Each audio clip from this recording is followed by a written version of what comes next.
بسم اللہ الرحمن الرحیم۔ السلام علیکم، welcome back to my channel.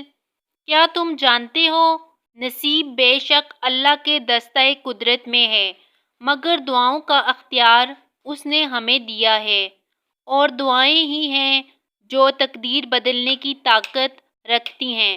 ہاتھوں کا اٹھ جانا اور سر کا جھک جانا کبھی بھی ہمارے بس میں نہیں ہوتا۔ مشکل وقت میں ہمیشہ دعا مانگا کرو، کیونکہ جہاں انسان کا حوصلہ ختم ہوتا ہے وہاں سے اللہ پاک کی رحمت شروع ہوتی ہے۔ دنیا میں سب سے تیز رفتار چیز دعا ہے، جو دل سے انسان کی زبان تک پہنچنے سے پہلے اللہ تعالیٰ تک پہنچ جاتی ہے۔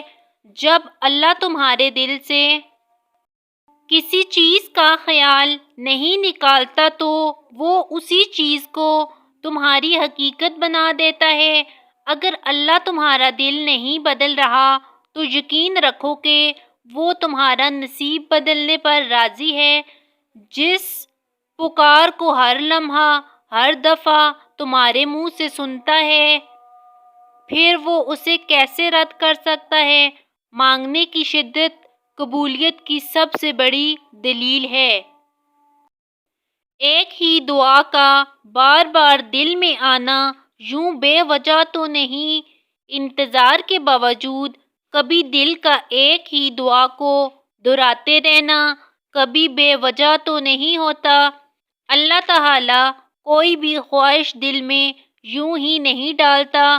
معجزے تب ہوتے ہیں جب تم اس وقت بھی دعا مانگنا نہیں چھوڑتے جب دنیا تم سے کہہ رہی ہوتی ہے یہ تمہارے لیے ممکن ہی نہیں۔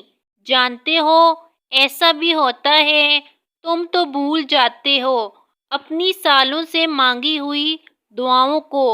تم مانگتے مانگتے تھک جاتے ہو یہ سوچ کر کے دعا قبول نہیں ہوتی تو کیوں مانگوں، لیکن تمہارا رب کبھی نہیں بھولتا۔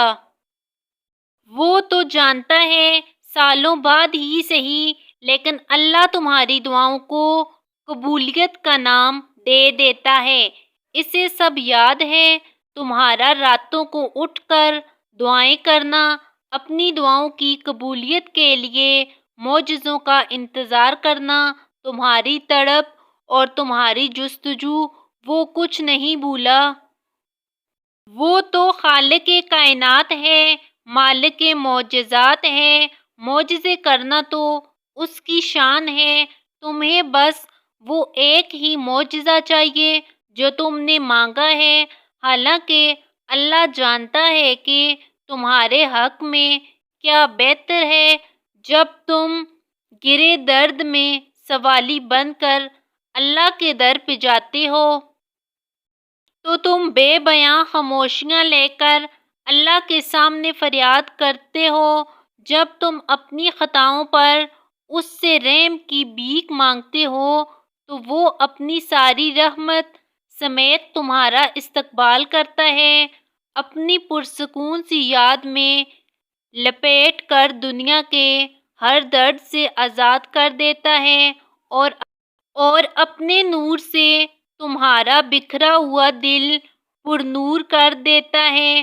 بس اس کی طرف آنے کی ذرا سی دیر ہے۔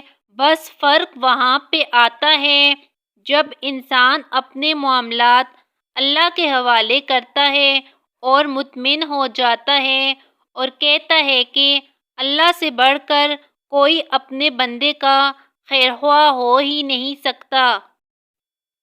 جب کوئی معاملہ پریشان کرے اور اس کا کوئی حل نظر نہ آئے تو اسے اللہ کے حوالے کر دیا کرو، پھر اللہ وہاں سے ذریعہ بناتا ہے جہاں سے گمان بھی نہیں ہوتا۔ جس کی دستہ قدرت میں دو جہان ہیں اس کے لیے تمہارا معاملہ آسان کرنا بھلا کیا ہی مشکل ہے۔ جب تمہیں محسوس ہو کہ تمہاری طبیعت کو ذکر خدا سے سکون محسوس ہوتا ہے تو سمجھ جاؤ کہ اللہ پاک تمہیں پسند کرنے لگے ہیں۔ اپنے اس تڑپتے دل کو سمجھا دو کہ اللہ کے فیصلے